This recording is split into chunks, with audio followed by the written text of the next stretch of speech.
Niravi TV ప్రేక్షకులకి నమస్కారం. మనం ఎందరో మహానుభావుల యొక్క జ్ఞానాన్ని స్వీకరిస్తూ ఉన్నాం.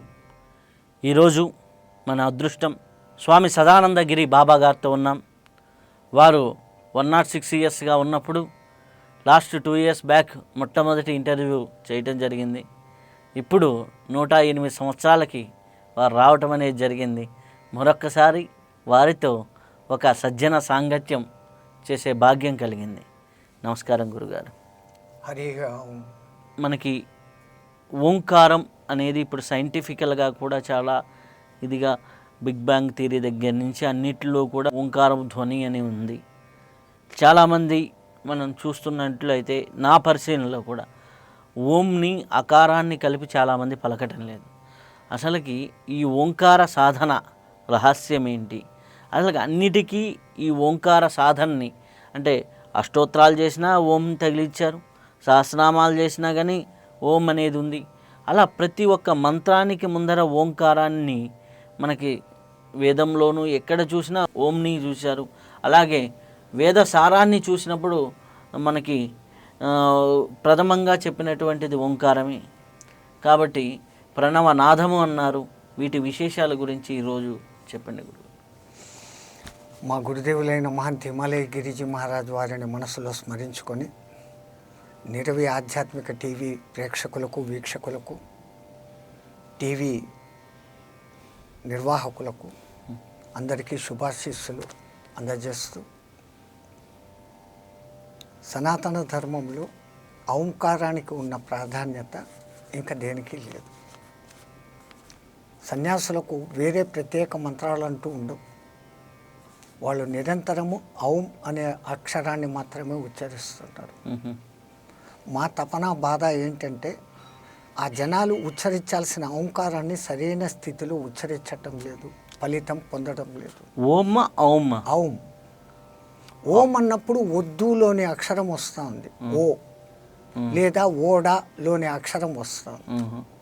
కానీ అకార ఉకార మకార సమాయుక్తం అర్ధమాత్ర, బిందు స్వరూపం, తన్మాత్ర, నాదస్వరూపం అనే 6 లక్షణాలు కలిగి ఉండేది ఓంకారం.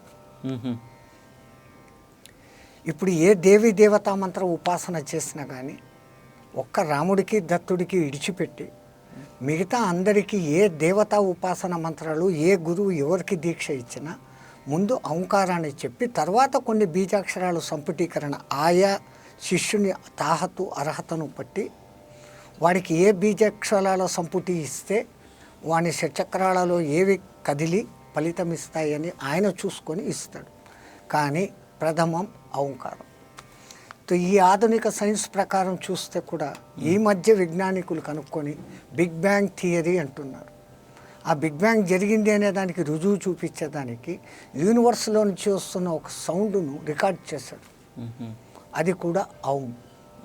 ఆ తర్వాత సూర్యమండలం మనకు 115 కోట్ల కిలోమీటర్ల దూరంలో ఉండే సూర్యమండలం నుంచి ఆ నిరంతరం అక్కడ జరిగే విస్ఫోటనలు, ఆ విస్ఫోటనల శబ్దం అంతా కలిసి ఆ సూర్యమండలం నుంచి వస్తున్న శబ్దాన్ని రికార్డు చేస్తే ప్రత్యక్షంగా ఓంకారం వచ్చింది.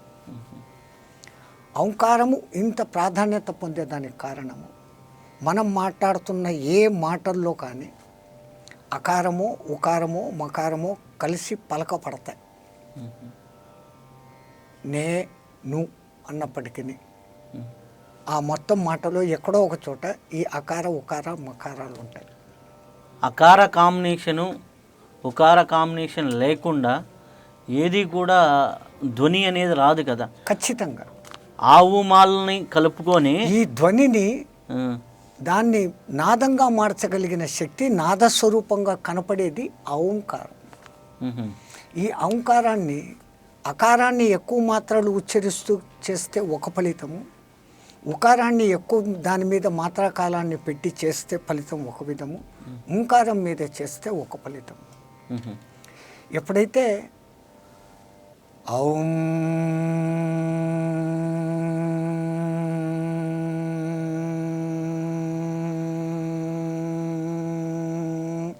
అంటున్నాము బాగా గమనించి వింటే ఇది ఒక గండు మీద చేసిన శబ్దంలాగా భ్రమరనాదంలాగా ఉంటుంది. భ్రమరనాదం అదే భ్రమరాంబికాదేవి. ఆమెనే భ్రామరీదేవి.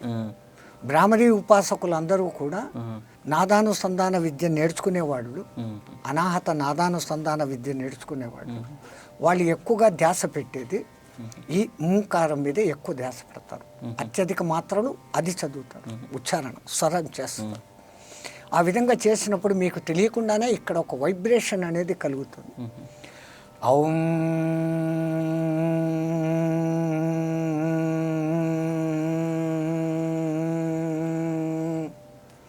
సాధన మీద దీన్ని 1.5 నిమిషం వరకు పొడిగించి మాట్లాడగలిగే సాధకులు ఉన్నారు. వాళ్ళు ఎంత చేస్తారో వాళ్ళకు అక్కడ ఈ అనేది భ్రామరీ శబ్దంగానే వినపడుతుంది, భ్రమరనాదంగా అవుతుంది. ఈ భ్రమరనాదము నాదానుసంధాన విద్యకు ప్రధాన ఆధారం. అమ్మవారి ముందు భ్రామరీ శక్తిని మనం పట్టుకోగలిగితే ఆ అమ్మవారి ద్వారా అమ్మ అయ్యేల సంపూర్ణతత్వమైనటువంటి విశ్వనాదంతో మనం అనుసంధానమవుతాం. ఆ విశ్వనాదమే ఓంకారనాదం. నిరాకార పరబ్రహ్మను శబ్దరూపంగా బయటికి వస్తే ప్రకటితమైతే ముందు వచ్చినటువంటిది ఆ నాదస్వరూపము ఓంకారం. అంటే విశ్వనాథము విశ్వనాథుడిది. ఖచ్చితంగా విశ్వనాథుడు అంటే ఆ విశ్వనాథుడిలో అమ్మవారు ఉన్నారు. శివశక్తి యుక్తం సమభవతి అనేసి మనకు శంకరాచార్యుల వారు ముందు మొదటి శ్లోకంలోనే సౌందర్య లహరిలో చెయ్యి ఉండాలి, చెయ్యి కదిలించాలంటే శక్తి ఉండాలి. శక్తి లేకుండా చెయ్యి కదలదు, చెయ్యి లేకుండా శక్తి లేదు. వాగర్ధ ప్రతిపత్తయే వాదతో సంపత్తో జగత పితరు వందే పార్వతీ పరమేశ్వరు అంటున్నారు కదా. అంటే భ్రామరీ నాదం ఏదైతే ఉందో ఆ నాదం వల్ల మనకి ఈ యొక్క విశ్వనాథానికి కనెక్ట్ అవుతాం. అయితే మనము ఈ భ్రామరీ నాదము అంటున్నారు, మనం చేసేది శబ్దం. శబ్దానికి నాదానికి ఉన్నటువంటి డిఫరెన్స్ ఏంటి? ఇంగ్లీష్ వాళ్ళ ఆల్ఫాబెటికల్స్ అని చెప్పేదానికి మనం చెప్పే వర్ణమాల అక్షరాలు, క్షరములు ఎప్పటికీ కాకుండా ఉండిపోయేటివి అక్షరాలు. ఈ అక్షరాలను పలుకుతున్నప్పుడు మన శరీరంలోని షట్చక్రాలలో ఉండే దళాలలో ఈ 50 అక్షరాలు నిక్షిప్తమై ఉండేవి. మూలాధారంలో 4, మా స్వాధిష్టానంలో 6, మణిపూరకం 10, అనాహతం 12, విశుద్ధంలో 16, 2. ఇవన్నీ కలిపితే 50 అక్షరాలు అవుతాయి. ఈ 50 అక్షరాలు, ఈ అక్షరాలకు ప్రధానంగా శక్తి ఇచ్చేది హచ్చులు. ఆ 16ని సరిగ్గా ఎంత చక్కగా మనకు ఇక్కడ పెట్టారు. విశుద్ధి చక్రంలో 16 దళాలకి ఓకల్ కార్డ్ అని ఇంగ్లీష్ వాడు ఏదైతే చెప్తున్నాడో ప్రతి అక్షరానికి కా అని పలుకుతున్నామే కానీ అది నిజానికి కాదు, హల్లు అది క్ అంతవరకే. క్ ప్లస్ ఆ కలిపితే మీకు కా అనిపిస్తుంది. ఇగ్ ప్లస్ ఆ కలిపితే గా అంతే.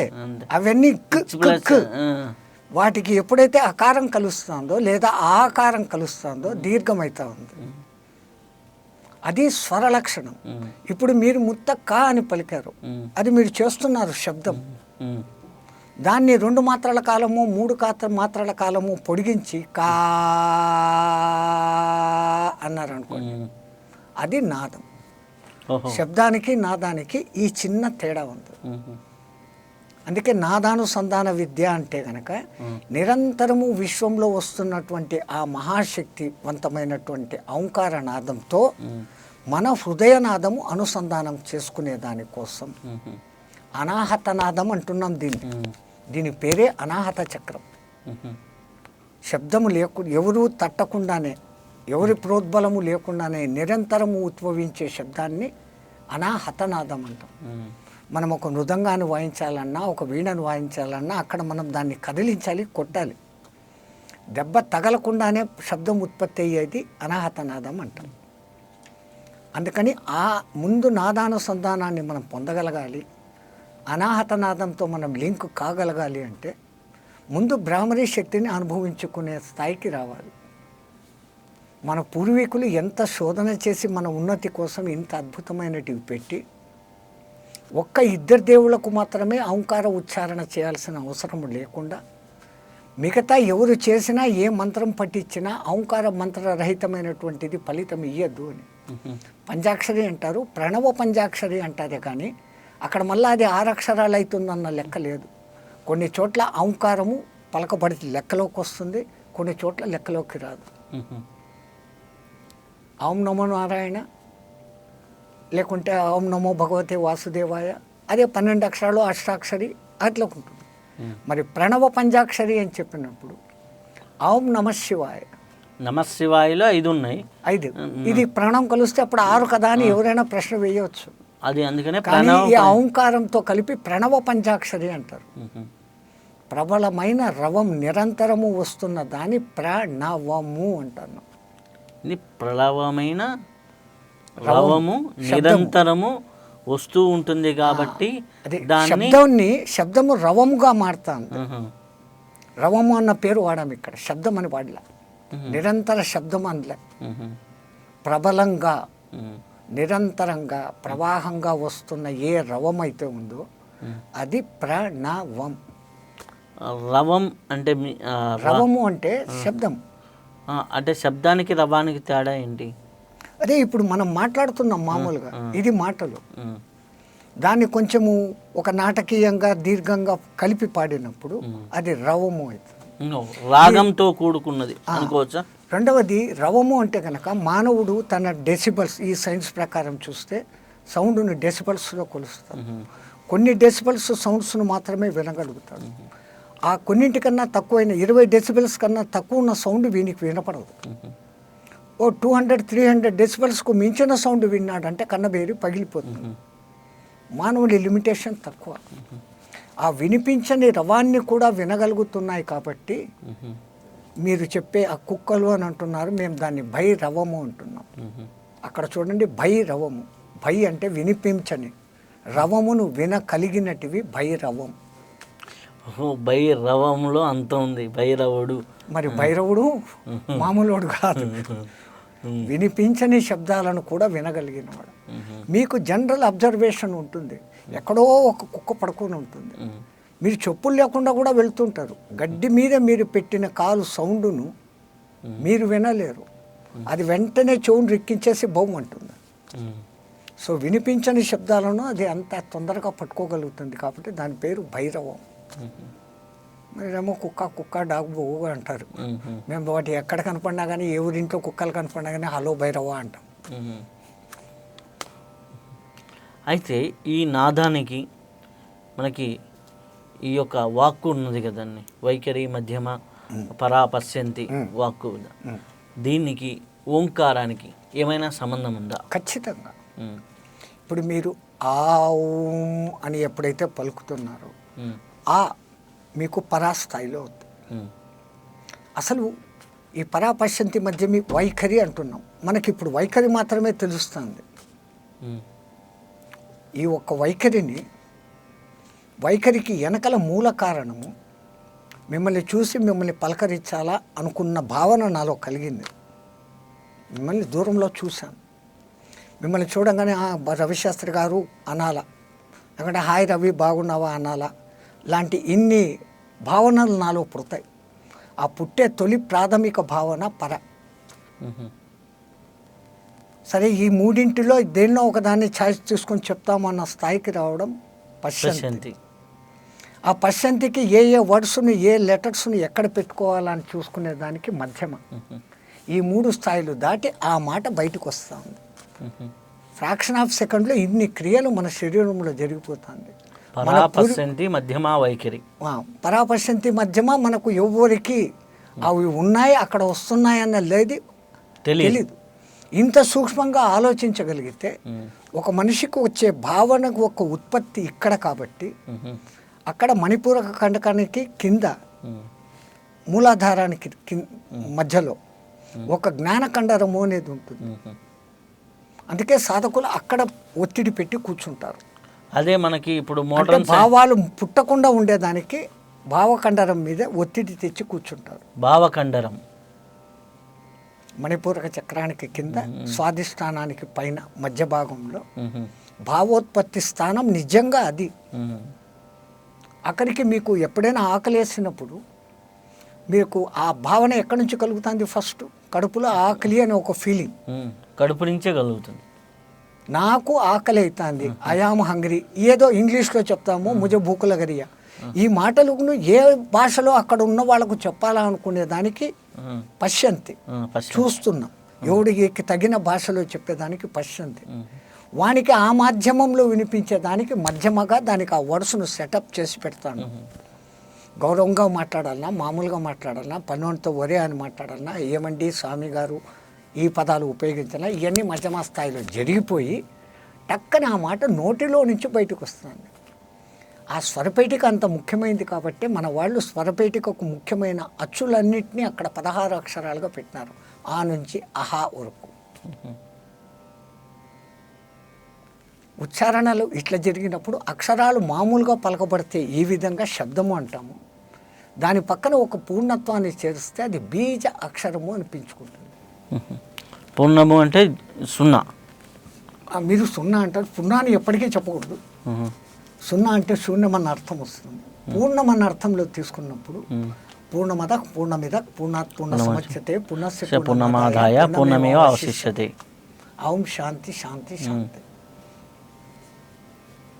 తో ఆ పూర్ణానికి అంత శక్తి ఉంది. అందుకే గురువులు ఎవరైనా ఒక శిష్యుడికి దీక్ష ఇవ్వాలంటే ఆ శిష్యుడికి తగినటువంటి బీజాక్షరాలు వాడు దేంతో తొందరగా అనుసంధానం అవుతాడు, కొన్నాళ్ళు వాని దగ్గర శిష్యరికంలో వాడిని అబ్జర్వ్ చేసి ఏ అక్షరాలను వానికి బీజాక్షరాలుగా చేసిస్తే తొందరగా ఉన్నత స్థితికి పోతాడో ఆలోచించి ఉన్న మామూలు అక్షరానికి తన పూర్ణత్వాన్ని కల్పిస్తుంటే అది బీజ అక్షరం అవుతుంది.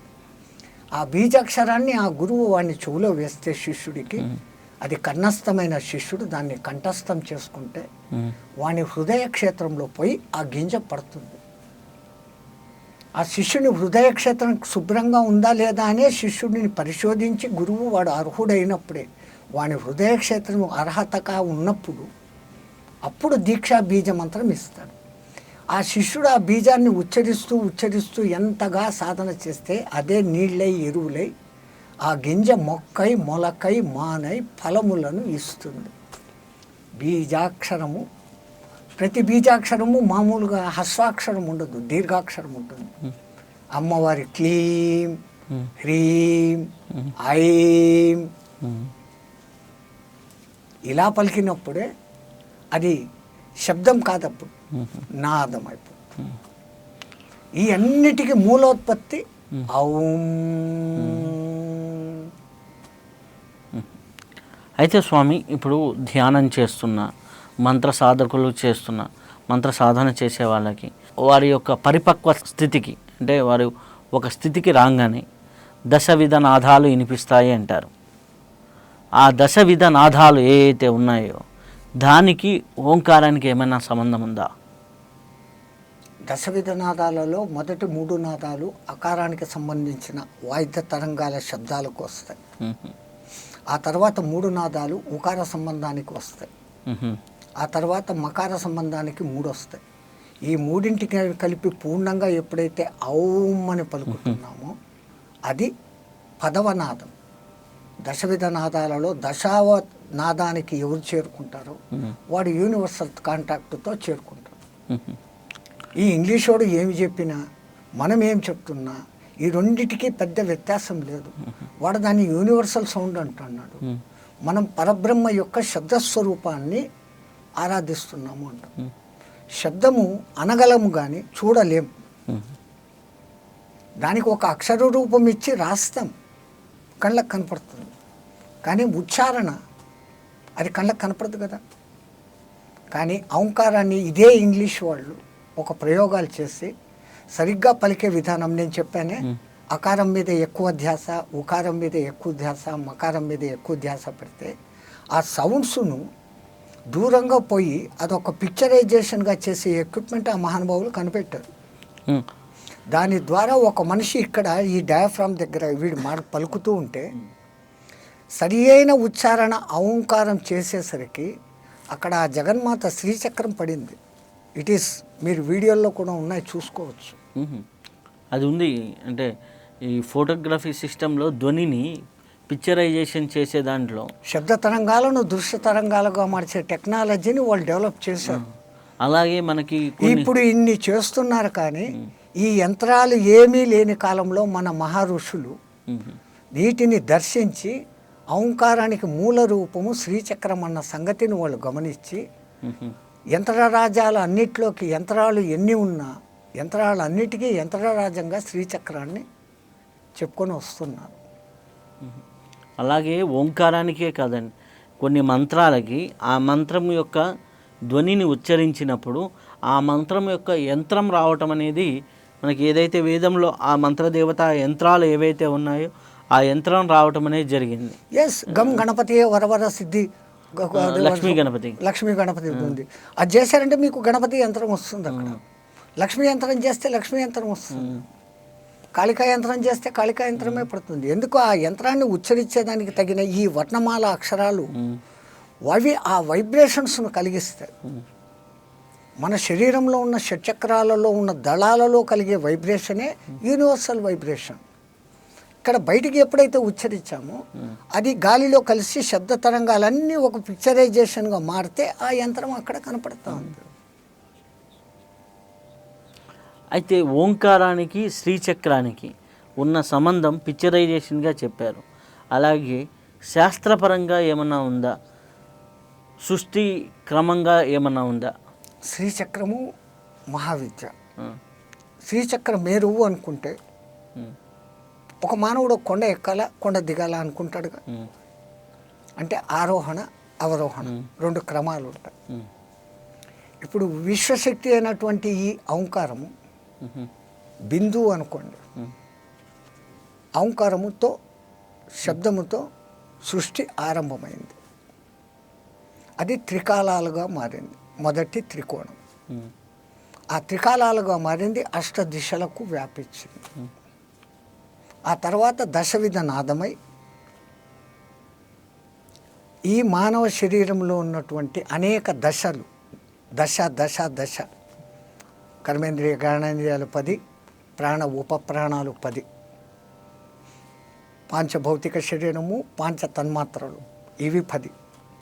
ఆ 10గా బాహ్య దశారంగా మారి ఈ శరీరంలోనే 7 అధోలోకాలు 7 ఊర్ధ్వలోకాలుగా ఉన్నటువంటి ఆ స్థితికి 14 చతుర్దశ భువనారమై ఈ విశ్వానికి సాంకేతికంగా అష్టమూర్తి తత్వంగా పంచభూతాలు, సూర్యచంద్రులు, జీవుడు అనబడే అష్టమూర్తి అష్టదళంగా కాలచక్రానికి సంబంధించినటువంటి షోడశ కళా పరిపూర్ణ చంద్రుని లెక్కతో ఇంత వ్యాపితంగా ఆ శ్రీచక్రము అవరోహణ అవుతాను. ఔం నుంచి భూపురం వరకు ఇది అవరోహణ క్రమం. ఓంకారానికి శ్రీచక్రానికి ఈ విధమైన అనుసంధానం ఉండబట్టే ఒక్క ఉత్త ఓంకారం ఉచ్చరిస్తే అక్కడ శ్రీచక్రం మీకు కనపడుతుంది. మిగతా వాటికి కొనేక మంత్ర బీజాక్షరాలు ఒక పెద్ద మంత్రము చదవాల్సి వస్తుంది. కానీ శ్రీచక్రాన్ని మీరు దర్శించగలగాల, శబ్దాన్ని దృశ్యంగా మార్చిన ఆ ఎక్విప్మెంట్ ప్రకారం చూస్తే ఆ విధంగా మీరు చేసినప్పుడు అది మీకు కనపడే విధానం ఉత్త ఓంకారం ఒక్క దాంట్లోనే వస్తుంది. అందుకే సాధు సన్యాసులన్నిటికీ ఇంకా ఏ మంత్రాలు చదవాల్సిన పనిలే. ఆ నిరంతరము మనసులో ఔం అనుకుంటుంటాడు. త్రిసంధ్యలలో గురువు ఇచ్చిన గురు మంత్రం చేసుకుంటుంటాడు. మిగతా సమయంలో ఏదో మాట్లాడుతున్నప్పుడు గమ్మని ఉంటాడు. మాట లేనప్పుడు వాని లోపల నిరంతరము జరిగే ప్రక్రియ ఔం. ఓం. ఇప్పుడు శంఖం మనము సముద్రంలో దొరికేటటువంటి శంఖాలు కానివ్వండి, ఇప్పుడు దక్షిణావర్తి శంఖాలు కానీ ఇవి చెవు దగ్గర పెట్టుకున్నప్పుడు కూడా వచ్చే సముద్ర ఘోష అంటారు. దాంట్లో దశవిధ నాదాలలో శంఖనాదం కూడా ఉంటుంది. భేరీనాదము, మృదంగనాదము, వీణానాదము, వేణునాదము, తర్వాత శంఖనాదం కూడా వస్తుంది అక్కడ. అంటే శంఖనాద స్థాయికి మీరు పోయినారంటే ఈ సముద్రం లోపల ఉంటాయి శంకులు. అది ఒక జీవులు, దాన్ని కవర్ పెట్టుకుంటాయి, అవి చనిపోతాయి ఏదో అంటున్నాడు సైంటిస్టులు. మనం శంకును శంఖచూడు వాడి రాక్షసుడు ఎముకలు అట్లయినాయి అని అంటాం. అందుకే దక్షిణావృతం శంకులు చాలా తక్కువగా దొరుకుతాయి. మామూలుగా వామావృత శంకులు మీకు 1,00,000 దొరికితే దాంట్లో ఎక్కడో ఒకటి దక్షిణావృతం శంకు దొరుకుతుంది. ఆ శంకు అన్నాళ్ళు సముద్రంలోనే ఉండబట్టి ఆ సముద్ర ఘోష దాంట్లో ఇంపాక్ట్ అవుతుంది. ఎలాగైతే దేవాలయాల్లో పూర్వకాలంలో నిరంతరము వేదఘోష లేదా సంగీతము జరుగుతూ ఉంటే ఆ ఆలయాల్లో అక్కడ జరిగే యజ్ఞాలు హోమాల మూలంగా ఆ మంత్రాలు ఆ ఆలయ గోడాలంతా కూడా నిక్షిప్తం చేసుకొని ఆలయపు శక్తిని పెంచుతూ ఉండేది. కాబట్టి ఆలయాలకు పోతే మానవుడికి ప్రశాంతత దొరికేది. వీళ్ళు ఇక్కడ చేస్తున్న యజ్ఞాలు మంత్రాలు అన్నిటికీ చివరి ఎండింగ్గా వచ్చేది ఏంటి, ఉత్పత్తి అయ్యేది ఔం అని. ఒక పాత్ర కింద వేయండి, డమ్, చివరిలో మకారమే వస్తుంది. 2 చేతులు క్లాప్స్ కొట్టండి లేదా ఇంకోటి కొట్టండి, ఏమి చేసినా వచ్చేది ఆ చివరి శబ్దం. అంటే అకార ఉకారాలు కూడా మకారంలో లయమైపోయి, మకారం అనేది పూర్ణం కాదు, అది అర్ధమాత్ర. ఆ అర్ధమాత్రలో సకలము కలిసిపోతుంది. సర్వం ఖలిద్వం బ్రహ్మ అనేది అక్కడ ఉండబట్టి సాధకులకు ఎక్కువగా మకారం మీద ధ్యాస పెట్టి చేయండి, తద్వారా మీకు ఆయు ప్రమాణం కూడా పెరుగుతుంది అని అంటారు. సాధారణ మానవులు 21,600 హంస జపం చేస్తారు, దాన్ని డివైడెడ్ బై 24 డివైడెడ్ బై 60 చేస్తారు. 1 నిమిషానికి 15 శ్వాసలు తీసుకుంటున్నాడు. ఇప్పుడు ఒక మంచి సాధకుడు, ఓంకార సాధకుడు, ఔం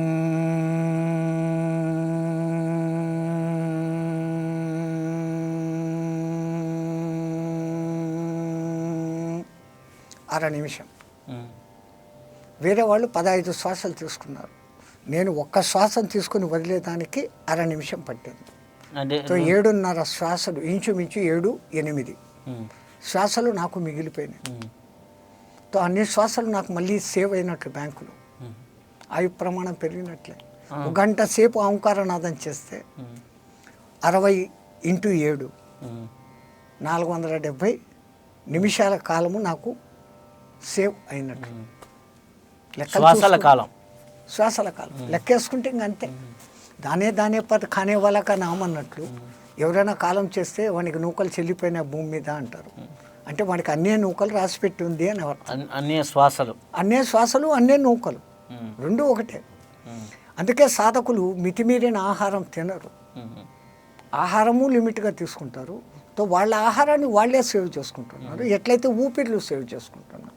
ఈ 2 చేసుకోవటం మూలంగా మిగతా మానవుల కన్నా మంచి సాధకులు ఆరోగ్యంగానూ ఉంటున్నారు. వాళ్ళ ఆయు ప్రమాణం మిగతా వాళ్ళతో పోలిస్తే కాస్త ఎక్కువగానే ఉంటుంది.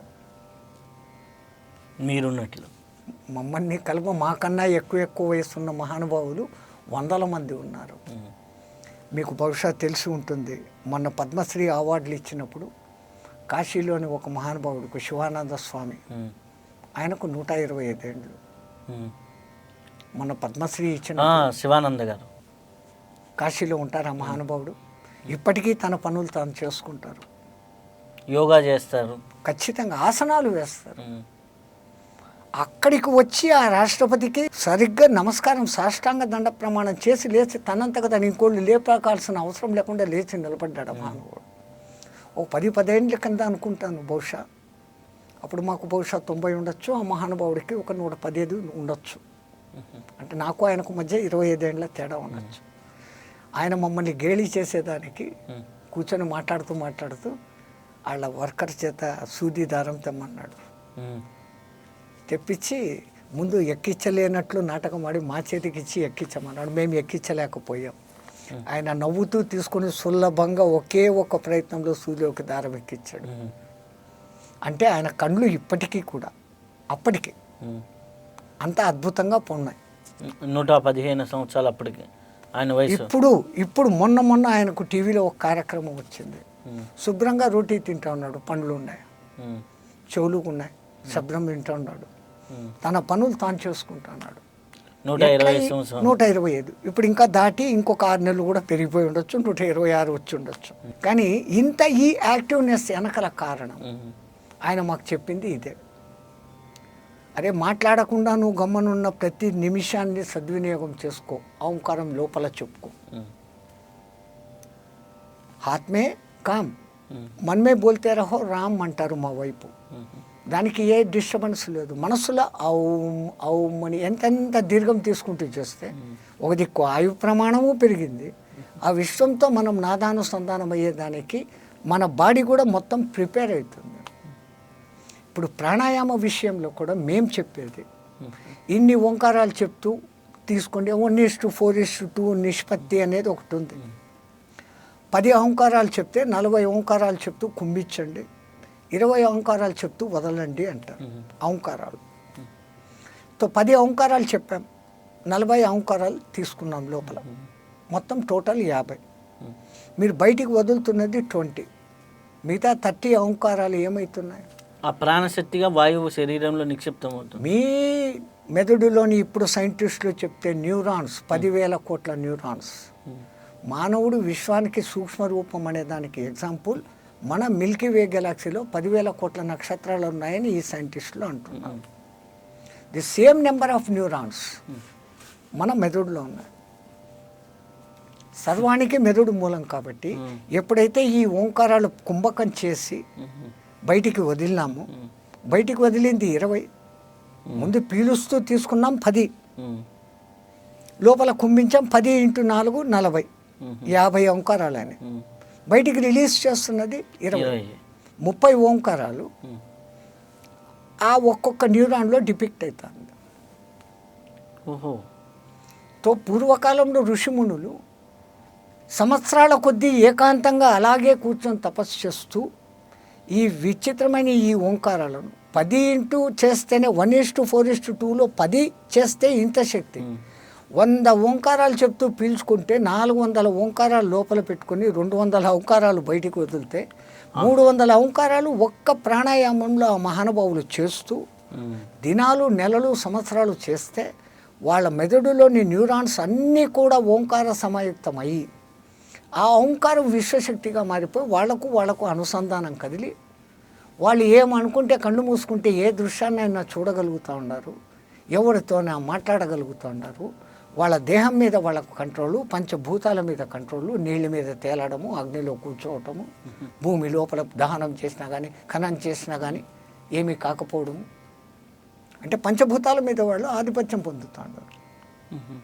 కొంతమంది ఎంతో సాధన చేసి సూక్ష్మ శరీరయానాలు చేసేది వేరే. ఇప్పుడు వీళ్ళు భౌతిక దేహంతో ఉన్న చోటనే ఉండి తమ శరీరాన్ని ఇంకో శరీరంగా మార్చగలిగిన స్థాయి కూడా పొందగలుగుతున్నారు. ఓంకార శక్తి వర్ణిస్తూ చెప్పుకుంటూ పోతే ఇంత అని చెప్పేదానికి వీలు కానంత గొప్ప స్థితి. స్వామి, ఇప్పుడు మీరు చెప్పిన దాంట్లోనే అంటే మనకి ఈ కోటాను కోట్ల నక్షత్ర మండలాలని మనం ఓంకారం ద్వారా ఇప్పుడు ఎప్పుడైతే ఈ మాత్రల దాన్ని మన బ్రెయిన్లో యాక్టివేట్ అయితే ఏ న్యూరాన్ అయితే యాక్టివేట్ అవుతుందో ఆ నక్షత్ర మండలంతో అనుసంధానం ఏర్పడుతుంది కదా. ఖచ్చితంగా. కానీ బాహ్యంగా కనపడే ఈ నక్షత్ర మండలంతో మన న్యూరాన్కు ఉన్న కనెక్షన్ వేరే. మన బ్రెయిన్ ఫంక్షన్ ప్రకారం చూసుకుంటే బాడీలో అది ఏ శరీరంలోని ఏ నరము, ఏ కండరం మీద, ఏ ఆర్గాన్ మీద దాంట్లో జ్ఞాపకాన్ని పెట్టుకునే పొరలు కొన్ని ఉంటాయి. అతి దీర్ఘమైన ఆలోచనలను లోపల పెట్టుకునేది కొన్ని ఉంటాయి. సబ్ కాన్షియస్ అంటే విన్న వాటిని అనలైజ్ చేసేవి కొన్ని, లాజికల్ వాసన చూసినటివి అనలైజ్ చేసేటి కొన్ని, చూసిన వాటిని అనలైజ్ చేసుకొని వేటిని గుర్తుంచుకునే బాక్సులో పెట్టాలా, ఏదిని వదిలేయాలనే బాక్సులో పెట్టుకోవాలా, ఇన్ని సపరేషన్స్ ఉన్నాయి. వీటన్నిటినీ అతీతంగా పోయి ఈ చూడడము, వినడము, వాసన అనే లక్షణాలన్నిటినీ తగ్గించుకొని వాటిని ఆ న్యూరాన్స్ మీద మీరు ఎప్పుడైతే ప్రయోగించగలుగుతారో అప్పుడు సప్తఋషి మండలము, ధ్రువ మండలానికి పోవడం లాంటి వ్యవహారాలు చెయ్యగలరు. అంటే ఈ పంచభౌతికంగా ఉన్నటువంటి జ్ఞానేంద్రియాలు, కర్మేంద్రియాల పైన వాటిపైన పట్టు వచ్చిన తర్వాత పూర్తిగా వాటిని మన కంట్రోల్లో తెచ్చుకొని వాసన నేను చూడకూడదు, నేను కంపులో కూర్చొని ఉన్నా నేను వాసన చూడుకోకూడదు అని ఒక్క సంకల్పం చేసుకుంటే నాకు ఉచ్ఛ్వాస నిశ్వాసాలు జరుగుతూనే ఉంటాయి. మీరంటున్న అక్కడ ఆ కంపు అన్న వర్డ్ ఉండదు. కంపు, సుగంధము రెండు వేరుగా లేవు. అది మనం అనుకుంటున్నాం. మనకు ఆహ్లాదం అనిపిస్తే దాన్ని సుగంధం అంటున్నాం, ఏదో కొంచెం వెగటు జుసుకుస అనిపిస్తే దాన్ని కంపు అంటున్నాం. వాసన అన్న పేరు రెండింటికి ఒకటే. కంపు వాసన, సువాసన అంటున్నాం. దుర్వాసన, సువాసన. అంటే మీ మనస్సు అనే కమ్ బాగుంటే, కమ్ అంటే ఆకాశం, మీ మనస్సు అనే ఆకాశం బాగుంటే సుఖం, సువాసన. అది బాగలేకుంటే దుఃఖంగా ఉండింది అనుకోండి, అంటే చెడ్డ ఆకాశంగా మీ మనసు ఉందనుకోండి, అప్పుడు మీకు ఎంత మంచి సుగంధమైనా కానీ కంపే కొడుతుంది. ఖమ్ అంటే ఎంత మీనింగ్ ఉందా? సుఖం, దుఃఖం. ఏకాక్షర నిఘంటువు మనము శిక్షా వ్యాకరణం అనే ఉపాంగాలు 5 నిరుక్తం ఉంది. ఏ పదానికి ఏ అర్థం అని అంటే ఏకాక్షర నిఘంటు ఒకటి ఉంది మనకు. ఏ అక్షరానికి ఎన్నెన్ని అర్థాలు ఉన్నాయి, ఏ అక్షరాన్ని ఎట్లా పలుకుతే దాని ఉపయోగం ఏంటి ఉంది. మీకు తెలియదేం కాదు, మా చేత అడిగిస్తున్నారు. ఏకాక్షర నిఘంటు నీ చదవాలంటే ముందర అమర కోశం మీద అది అమర ముందు కోశం ధ్యాస పెట్టాలి. అమర కోశము అదే శబ్దమంజరి. నిరుక్తము అమరకోశం. నిరుక్తానికి బాగా చేసిన మహాక్య భాష్యము నిరుక్తం. ఆ నిరుక్తం ఒకటి అర్థమైతేనే ఇంత జ్ఞానం వస్తుంది. ఇంకా ఏకాక్షర నిఘంటు నువ్వు పట్టుకోండి. ఇప్పుడు ఆ ఖమ్ ఇంత అర్థం ఉంది. ఆకాశానికి మనం ఖమ్ అంటున్నాం, దానికి సంబంధించిన బీజాక్షరం ఖమ్. ఇప్పుడు అదే మన హృదయాకాశం, దర్హాకాశం అంటున్నాం. నివార శుక పర్యంతరం బాహ్యాకాశానికి 10 ఆకాశం మన హృదయాకాశం. ఈ ఆకాశాన్ని నువ్వు ఎప్పుడు మంచిగా పెట్టుకుంటే సుఖం. అప్పుడు నీకు అన్నీ సువాసనలే. నీ అంతకు నువ్వు ఇది బాగలేదు, నాకు ఇంకా కావాలా, అది ఇది అనుకునే దుఃఖంలో పడిపోయినావు. దుఃఖం అయిపోయింది అనుకోండి, అది చెడ్డ కమ్. ఆ మాటలోనే చెడ్డ ఉంది కాబట్టి అంతా కంపే. అయితే బాబా గారు, ఇప్పుడు అవధూతలు ఉన్నారు కదా, మనకి దత్తావధూతల్లో చాలామంది ఉన్నారు. వారు మురుగునీరు దగ్గరే ఉంటారు, మురికి దగ్గరే ఉంటారు, కొంతమంది స్నానాలు చేయరు. కానీ వారి దగ్గర కొంతమంది దగ్గరికి వెళ్తే సువాసనలు వస్తూ ఉంటాయి, కొంతమంది ఆ మురుగుతోనే ఉంటారు. అంటే కారణం ఇదే? అంటే ఈ వాళ్ళ మనసు ఎప్పుడు సుఖంగా ఉంది. అంటే సుఖం అంటే మీరు కోరుకుంటున్నా, మీరు అనుకుంటున్న ఏసీలు, లగ్జరీ కార్లు, 6 బెడ్రూమ్ల ఇండ్లు కాదు సుఖం. అవి కంఫర్ట్లు. From necessities to comforts to లగ్జరీస్కు పోతున్నాడు మానవుడు. అది that is entirely separate subject. ఇక్కడ మీ మనసుని ఎప్పుడు సుఖంగా పెట్టుకోండి. అంటే సుఖంగా పెట్టుకోండి అంటే ఇక్కడ మాట ఎప్పుడు మంచి ఆలోచనతో మీ హృదయాకాశాన్ని స్వచ్ఛంగా పెట్టుకోండి. దుమ్ము ధూళి భూషితమైనటువంటిది ఎంత, నాకు అది కావాలా, ఇది కావాలా, నాకు పేరు రావాలా, నాకు అన్నిట్లో తెలుసు, నేను అన్నిట్లో ఏలు పెడతా, నాకు తెలియంది లేదు, నేను ఆడిపోతా, ఈడికి వస్తా, నేను పెద్ద ఆఫీసర్, నాకు రాష్ట్రపతి తెలుసు, ఏం చేస్తావు నీకు రాష్ట్రపతి తెలుసు, ఇంకో దేశం రాష్ట్రపతి నీకు తెలియదు, మీ ఊర్లో ఉండే కలెక్టర్ నీకు తెలియదు, వాడి దగ్గరికి నువ్వు పోలేవు, వాడు పట్టుకొని ఏం రా నువ్వు, ఎవడు రా నువ్వు అంట. నీకేమో రాష్ట్రపతి నిజంగా తెలుసు, అక్కడ గొప్ప అయిపోయినామా? దీన్ని దుఃఖంగా పెట్టుకోకుండా, అంటే మీ సుఖ దుఃఖాలనే వర్డ్ ఇక్కడ రావద్దు, దీని అర్థమే వేరే. సుఖం దుఃఖం, సువాసన దుర్వాసన అనుకోండి, సరిపోయిందా? అయితే స్వామీజీ, మనకున్నటువంటి ఈ శరీరం అనే కాన్సెప్ట్ వచ్చింది కాబట్టి, శరీరం అనే విషయం వచ్చింది కాబట్టి, మనకి శరీరాల్లో ఉన్నటువంటి, అంటే మనకి సప్త శరీరాల విషయానికి వెళ్తే, సప్త శరీరాలకి ఇప్పుడు మామూలుగా సూక్ష్మ శరీరం, కారణ శరీరానికి, భౌతిక శరీరాలకి, ఈ ఓంకారానికి ఏమైనా సంబంధం ఉందా? అదే ఇంతకుముందే మీకు చెప్పాను కదా, అకారం అని పలికినప్పుడు మీ నోరు ఇంతగా తెరుచుకుంటుంది, ఆ అంటున్నాం. ఇది మీ స్థూల శరీరం, జాగృత్ అవస్థ. వెంటనే ఊ అంటున్నాం, ఈ పెదాలు 2 దగ్గరకు వచ్చేస్తున్నాం, ఊ అంటున్నాం. అది సూక్ష్మ శరీరము, నిద్రాస్థితి. ఎప్పుడైతే అంటున్నామో అది కలలు లేని సుషుప్తి స్థితి, సౌండ్ స్లీప్ అంటున్నాం. నిద్ర లేసి అంటున్నాం I had a very sound sleep అని. ఈ సౌండ్ స్లీప్ అని కనుక్కుంటున్నవాడు లోపల ఒకడు ఉన్నాడే, తురియం. ఇప్పుడు ఇది అకారము మీ స్థూల శరీరం, ఉకారము సూక్ష్మ శరీరం, కారణ శరీరం. వీటన్నిటినీ కలిపి దీర్ఘంగా ఉచ్చరిస్తున్నప్పుడు అది నాద బిందు అవుతుంది.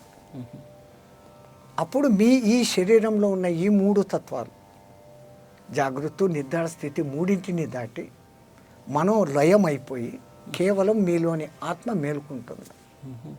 అంటే జాగృతి, స్వప్న, సుషుప్తి స్థితులను దాటి తుర్యంలోకి తీసుకొని తుర్యాతీతానికి తీసుకెళ్ళడానికి అదే ఈ 5 లక్షణాలు. ఓంకారానికి ఉన్న 5 లక్షణాలు, అకార ఉకార మకారయుక్తం, అర్ధమాత్ర, బిందు, నాద సంయుక్తం అనేసి ఓంకారాన్ని అంటున్నాం. ఈ 5 లక్షణాలు ఇక్కడ మీరు చెప్పిన ఈ 5ంటికి నాద తుర్యం, తుర్యాతీత స్థితి అంటే ఇప్పుడు మీకు 5 వచ్చింది. ఆ తుర్యాతీత స్థితిలో ఉన్నది ఎప్పుడు నిరంతర నాదం, అక్కడ విశ్వనాదం. ఆ విశ్వనాథాన్ని మనం అనుసంధానం చేసుకోవాలంటే ముందు బ్రాహ్మణీనాథంగా దాన్ని మనం వినగలిగి అర్థం చేసుకోగలిగి, బ్రాహ్మణీనాథంగా వినగలిగి అర్థం చేసుకోవడము అని అంటే ముందు ఈ దీర్ఘం తీసి మీరంతకు మీరే దాన్ని వింటూ, మీరు అన్నది మీరే వింటూ ఉంటాయి. అప్పుడు మీకు నాదానుసంధానం కలుగుతుంది. అయితే స్వామి, ఇప్పుడు మామూలుగా మనకి బ్రహ్మగంధి, విష్ణుగంధి, రుద్రగంధి అంటారు. అకార ఉకార మకారాలకి ఈ గ్రంథులకి గ్రంథి భేదనానికి ఏమైనా సంబంధం ఉందా? ఖచ్చితంగా. ఇప్పుడు పరబ్రహ్మ మీరే ఆత్మస్వరూపంగా, ఆత్మ యొక్క సూక్ష్మాంశ ఆత్మరూపంలో మీరు ఉన్నారు. దీన్ని ఫుల్గా ప్రూవ్ చేసేదానికి మన వేద పండితులు, మన పూర్వ ఋషులు ఆ 3 గ్రంథులు ఈ చక్రఛేదనంలో అమ్మవారి దీంట్లో బ్రహ్మగంధి విభేదిని, విష్ణుగంధి విభేదిని అని అమ్మవారికి మంత్రాలలో చెప్తున్నారు. రుద్రగంధి విభేదిని అని. ఈ మూలాధారము స్వాధిష్టానాన్ని 2 కలిపి బ్రహ్మగంధి అని పిలుస్తున్నారు. ఎంత యాక్యురేట్! మానవుడు రీప్రొడక్టివ్ చేస్తున్నాడు. స్త్రీ పురుషులకు యొక్క రీప్రొడక్టివిటీ అంగాలు ఎక్కడున్నాయి? ఆ 2 చోట్లే ఉన్నాయి. Creation. So it is you are Brahma. So మీ పొట్ట పోషణ చూసుకుంటున్నారు, 10 మందికి పెడుతున్నారు, మీ ఇంటి వాళ్ళకు, మీ మీద ఆధారపడిన వాళ్ళకు పెడుతున్నాడు. పోషకుడు అనే విష్ణు, మణిపూరక అనాహతాలు, ఈ రెండింటినీ కలుపుకుంటే అందున అనాహతం అన్న పేరు ఎంత గొప్పగా పెట్టారు. 2 అర్థాలు ఉన్నాయి. హతము కానిది, ఎప్పటికీ స్థిరంగా ఎప్పటికీ ఉండేది, కాబట్టి అనాహతం అని ఒక అర్థం. ఇంకొకటి తగలకుండానే నిరంతరము మోగుతూ ఉండే శబ్దము అని అనాహతం అని 2 పేర్లుగా దానికి చెప్తారు. అందుకే విష్ణుమూర్తి త్రిమూర్తులలో అంత ఇంపార్టెంట్. ఇంకా తర్వాత తీస్తూ వదులుతున్నాం గాలి అంటే శివం, గాలి పోయింది అంటే శవం. కాబట్టి ఆ 2 ఎక్కడ జరుగుతున్నాయి? ఇక్కడ నుంచి ఇక్కడ వరకే. దీని తర్వాత ఏమీ లేదు. అమ్మవారి నవార్ణవ సిద్ధాంతంలో తీసుకుంటే మనకున్న సప్తచక్రాలు కాకుండా 7 చక్రాలు కాకుండా 9 నవావర్ణ, ఆజ్ఞాచక్రానికి సహస్రారానికి మధ్యలో 2 చక్రాలు. అప్పుడు అమ్మవారి నవార్ణవము, ఇక్కడ మనలో ఉన్న నవచక్ర ఆరాధన. సాధారణంగా అయితే కాకిని, యాకిని, శాకిని, డాకిని, మాకిని అని చెప్పేసే పేర్లతో 7 చక్రాలను చెప్తారు. అతి రహస్యమైన సాధన చేయగలిగిన వాళ్ళకు మాత్రమే ఆ 2 శక్తులు ఏమి అనే పేరు చెప్తారు. హంసవతి, క్షమావతి. ఆ క్షాలు ఇక్కడ వెలుగుతాయి కదా. ఎప్పుడైతే మీరు ఆజ్ఞాచక్రాన్ని మీరు చిత్రంగా చూస్తే ఒక పూర్ణం ఉంటుంది, దానికి ఈ పక్క ఆ పక్క 2 దళాలు ఉంటాయి. ఈ పూర్ణంలో ఓంకారం ఉంటుంది, ఈ పక్క హమ్ ఉంటుంది, ఈ పక్క క్షం ఉంటుంది. హంసవతి మనం చేసే హంస జపం, శ్వాస క్రియ. క్షమావతి అంటే మన క్షమత, కేపబిలిటీ. ఐఆమ్ డూయింగ్, నేను చేస్తున్నాను, నేను పెడుతున్నాను. ఈ నేను అనే తత్వం అహం. ఈ జీవుడు ఇప్పుడు ఈ దళాన్ని ఆ దళాన్ని ఆ 2 చోట్ల వదిలేసి కేవలం జీవుడు మిగిలిపోతాడు. అదే పంచభూతాల తత్వంగా తీసుకుంటే భూతత్వం మూలాధారము, జలతత్వము స్వాధిష్టానము, మణిపూరకము అగ్నితత్వము, అనాహతము వాయుతత్వము, ఇక్కడికి ఆకాశతత్వం. పంచభూతాలను జీవుడు దాటేసి జీవుడు ఈ 2టిని వదులుకోకుండా ఇంకా ఉన్నాడు. హంసను, క్షమతను, నేను అనే అహంకారాన్ని వదులుకోకుండా ఉన్నాడు. ఈ 2వది హంస చక్రం దగ్గరికి వచ్చేసరికి, హమ్ అని దగ్గరికి వచ్చేసరికి అహంకార వర్జితుడు అయిపోతాడు. అది డ్రాప్ అయిపోతుంది, ఒక దళం. ఆ తర్వాత 2వ దళము హంస. అప్పుడు కేవలం మిగిలిన వాడు ఆ వృత్తంలో ఉన్నటువంటి, ఆ పూర్ణంలో ఉన్నటువంటి జీవుడు అనే ఔం. అది పైన ఉన్నటువంటి సోముడితో కలిసిపోతాడు. సోముడు అంటే మళ్ళీ చంద్రుడు కాదు. స ఉమా సమేత ఇది సోమ. ఆ సోముడు విశ్వనాథుడు, విశ్వేశ్వరుడు. ఆ విశ్వేశ్వరుడు అంటే ఇప్పుడు నాదానుసంధానంలో తీసుకుంటే ఓంకార రూపుడు, సోమనాథుడు. బస్ బడియా. అయితే స్వామి, ఇప్పుడు ఉన్నటువంటి క్రియల్లో కుండలిని క్రియ అనేది కూడా ఒక విశేషమైనది. ఈ కుండలిని క్రియకి ఓంకారానికి ఏమైనా సంబంధం ఉందా? ఇప్పుడు ఇంతకుముందే మీకు చెప్పాను, కుండలిని క్రియ ఈ షట్చక్రాల మీద ఆధారపడే ఉంటుంది. కుండలినిలో ఈ మూలాధారం నుంచి అమ్మవారిని పైకి తీసుకొని వెళతాం. ఆమె 3:30 చుట్టూ చుట్టుకొని లోపల పాము సర్పరూపంలో ఉంటుంది. సదాశివుడు ఇక్కడ ఉంటాడు, అదే ఇప్పుడు చెప్పిన సోముడు అన్న రూపంలో. వీళ్ళిద్దరిని ఐక్యం చేయడము, వాళ్ళిద్దరు ఇంకెక్కడో లేరు, ఇక్కడే మన శరీరంలోనే ఉన్నారు, వాళ్ళిద్దరినీ ఏకం చేయటం, అదే శివ కుటుంబం అంతా మనలోనే ఉంది అనేదానికి. గణపతి మూలాధారంలో ఉన్నాడు, 6 చక్రాల రూపంలో సుబ్రహ్మణ్య స్వామి ఉన్నాడు. అయ్యవారిని ఊర్ధ్వకోణంతో సంకేతం చేస్తాం, అమ్మవారిని అదో కోణంతో సంకేతం చేస్తాం. ఈ 2 కోణాలను ఒకదాని మీద మీరు ఒకటి పెట్టినారంటే షట్కోణం ఏర్పడుతుంది. అది మీరు శుక్రాచార్యునికి సంకేతంగా చెప్పుకుంటారు. జ్యోతిష్ శాస్త్రంలో శుక్రునికి సంకేతంగా షట్కోణాన్ని శుక్రాచార్యులు. ఇప్పుడు మన శరీరంలో శివ కుటుంబం మొత్తం ఉంది. షట్చక్రాల రూపంలో సుబ్రహ్మణ్యుడు, ఆయన సర్పం కాబట్టి ఆ సర్పం అమ్మవారి రూపంలోనూ ఆయన రూపంలోనూ సర్పరూపంగా ఉంది. గణేశుడు మూలాధారంలో ఉన్నాడు, అయ్యవారు ఇక్కడ ఉన్నారు. అందుకని పద్మాసనంలో కూర్చొని చేసినప్పుడు ఈ 2 మోకాళ్ళు మూలాధారము ఒక డయాగ్రామ్ గీసి ఒకకిస్తే అది అదో కోణం అవుతుంది. ఈ 2 మోకాళ్ళు సహస్రారాన్ని ఒక డయాగ్రామ్ గీస్తే ఈ రెండింటిని సమ్మిళితం చేసి కూర్చున్నప్పుడు మనకు శివపార్వతుల ఐక్యత కలిగి సుబ్రహ్మణ్యుడు దర్శనమిస్తాడు, షట్కోణం అవుతుంది. గణపతి వాళ్ళు డైరెక్ట్ కొడుకు కాదు, అమ్మవారు చేసి పెట్టింది, ఈయన డైరెక్ట్ కొడుకు కదా. అక్కడ అదే ఏర్పడుతుంది, గణపతి కనపడదు. గణపతి ఎలాగూ మూలాధారంలో ఉండనే ఉన్నాడు, ఆధారభూతుడే. మనం కూర్చున్నామంటే ఆయన ఆధారం లేకుండా వేరే ఆధారం, మూల ఆధారం, అన్నిటికీ ఆధారం.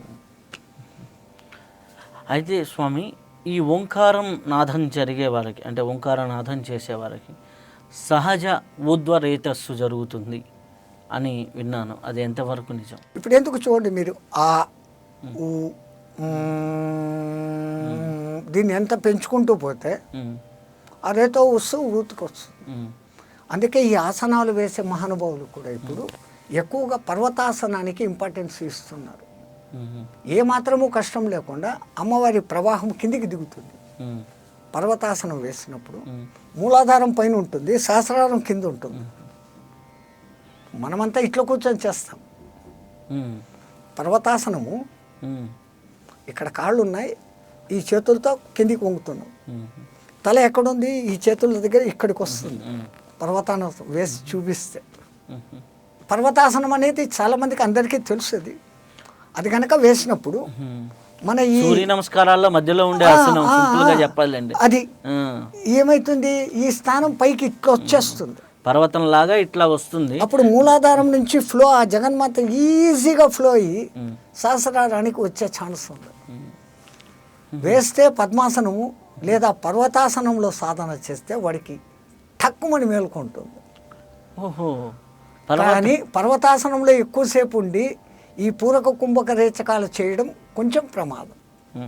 మంచి గురువు దగ్గర ఉండి పర్వతాసనాన్ని సక్రమమైన సిస్టంలో పాదాలు మొత్తము భూమికి ఆనుకొని ఉండాలా, అరచేతులు మొత్తము భూమికి ఆనుకొని ఉండాలా, మోకాళ్ళు వంచకుండా మోకాళ్ళను ఇట్లా మొత్తం పాదాలను, నడుము దగ్గర ఉన్న పాదాలను ఇటుపక్క ఒకవైపు స్లోపు, నడుము దగ్గర నుంచి తల, ఈ చేతులు, ఈ తల ఎక్కడికి వస్తుంది, మీ ఇక్కడికి వస్తాయి, భూమిని ఆనదు. భూమికి గనక ఆనితే శక్తి అంతా మళ్ళీ భూమాత లాక్కుంటుంది. అరచేతులు అక్కడ పెట్టాం, తల పైకనే ఉంది, ఈజీ ఫ్లో జరుగుతుంది. అది నేను ఒక చోట చదివాను, పర్వతాసనాన్ని రోజుకి 9 నిమిషాల పాటు 3 వేళల్లో, అంటే త్రిసంధ్యల్లో వేసి ఎవరైతే చేయగలుగుతారో వారికి సహజ కుండలిని క్రియ జరుగుతుంది అని విన్నాను. ప్లస్ వాడు పర్వతుడు అయిపోతాడు, అంటే వాని శరీరం వజ్ర శరీరం అవుతుంది. 3 త్రిసంధ్యల్లో 9 నిమిషాలకి అంత శక్తి వస్తుంది. అందుకని చెప్పేసి మనకి యోగ సాధకులంతా అదే ఆసనాలు నేర్పించేవాళ్ళు, యోగా టీచర్స్ ఈ సూర్య నమస్కారాలు ఒక్కసారే వేయనీరు, 12 సార్లు వేయిస్తారు, 12 రౌండ్లు. దాంట్లో 2 సార్లు పర్వతాసనం వస్తుంది.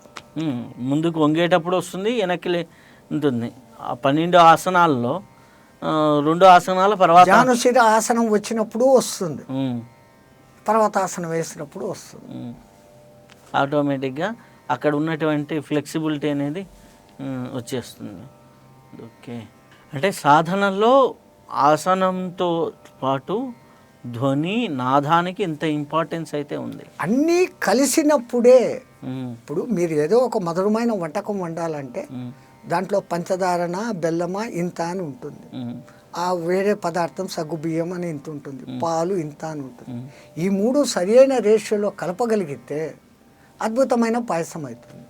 మ్మ్.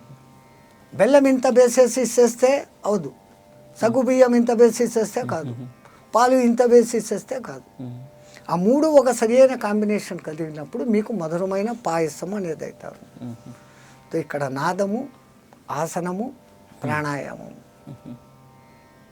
మూడు కలిసినప్పుడు చాలా అద్భుతం అనేది జరుగుతుంది. ఇప్పటి వరకు బాబా గారితో అద్భుతమైనటువంటి విషయాలు తెలుసుకున్నాం. ఆధ్యాత్మిక కార్యక్రమానికి తాత్కాలిక విరామం, ఈ యొక్క కార్యక్రమం అనేది నిర్విరామం. మరొక్కసారి మరొక అద్భుతమైనటువంటి విషయాలతో కలుసుకుందాం. లోకా సమస్త సుఖినో భవంతు.